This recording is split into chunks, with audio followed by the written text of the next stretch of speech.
Halo Sobat Info Guru Update, informasi terbaru kali ini kabar gembira bagi sahabat-sahabat P3K Teknis Gugur Massal termasuk P3K Kemenak. Akhirnya reformulasi terbit.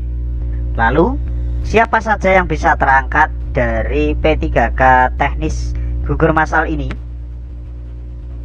Status P atau status TL? Berikut untuk surat resmi yang terbit pada malam hari ini. Akhirnya Menpan RB menerbitkan surat 571 tahun 2023 tentang optimalisasi pengisian kebutuhan jabatan fungsional P3K tahun 2022. Menteri Menpan RB menimbang ada beberapa hal, yaitu tentang tingkat kelulusan yang rendah, bahwa seleksi P3 teknis ini setelah dievaluasi perlu memberikan penghargaan kepada pengabdian bagi sahabat-sahabat yang termasuk THK 2 dan non-ASN. Selain itu juga mendukung kelancaran pelaksanaan tugas dan pelayanan pemerintah kepada masyarakat dalam rangka upaya penataan ex THK 2 dan non-ASN. Selanjutnya, bagi sahabat-sahabat, di optimalisasi pengisian kebutuhan jabatan fungsional ini yang perlu digarisbawahi ada beberapa hal. Berikut untuk ulasannya. Yang pertama adalah optimalisasi pengisian kebutuhan jabatan fungsional teknis pada pengadaan PPK tahun 2012 dilakukan terhadap jabatan yang belum terpenuhi kebutuhannya.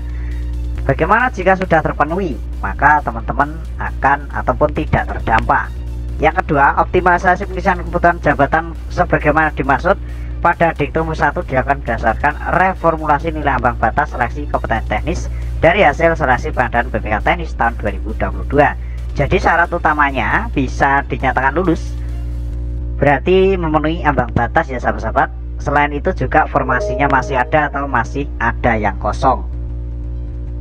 Selanjutnya, ini menjadi tolak ukur bagi teman-teman, yaitu reformulasi ambang batas pada seleksi kompetensi teknis yang dimaksud pada Diktum kedua ditetapkan berdasarkan nilai terendah pada jabatan yang sama yang formasinya belum terpenuhi, dengan catatan formasinya belum terpenuhi. Yang keempat, optimalisasi pengisian kebutuhan jabatan sebagaimana dimaksud pada Diktum 1 dilakukan bagi ex THK 2 dan peserta non-ASN.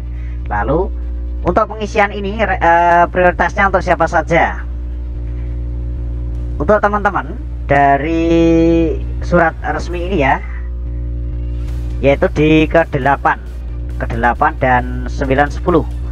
Optimalisasi pengisian kebutuhan jabatan yang kosong dilakukan adalah untuk reformulasi nilai ambang batas seleksi kompetensi pada ex THK 2 dulu. Jadi THK 2 yang memenuhi nilai ambang batas setelah ada reformulasi. Jika masih ada yang kosong formasinya, maka diisi oleh reformulasi nilai ambang batas bagi peserta non-ASN. Jadi dua-duanya harus memenuhi ini ya sahabat-sahabat. Jadi yang diangkat P3K Teknis 2012 sesuai reformulasi 571 Menpan RB yaitu K2 yang PG dalam artian di sini PG setelah ada reformulasi, non K2 juga PG setelah ada reformulasi. Sebelum reformulasi bisa yang sudah berstatus P maupun TL. Khususnya untuk yang sudah berstatus P itu secara otomatis akan mengisi. Namun untuk yang TL harus melalui reformulasi passing grade dulu ya sahabat-sahabat, seperti itu. Selanjutnya untuk ke-10 untuk teman-teman dosen, ketentuan pengisian kebutuhan jabatan yang dimaksud Diktum ke-8 dan Diktum 9 diberlakukan terlebih dahulu bagi peserta yang telah memenuhi ambang batas pada setiap subtes seleksi kompetensi teknis. Jadi untuk dosen itu didahulukan yang sudah memenuhi passing grade dulu.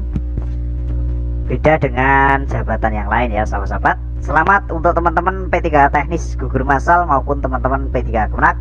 Kabar gembira ini mudah-mudahan bisa mendapatkan kelulusan dan bisa mendapatkan NIP 3K di tahun ini atau di tahun 2023 menyusul teman-teman P3K Teknis yang hari ini sudah menerima SK.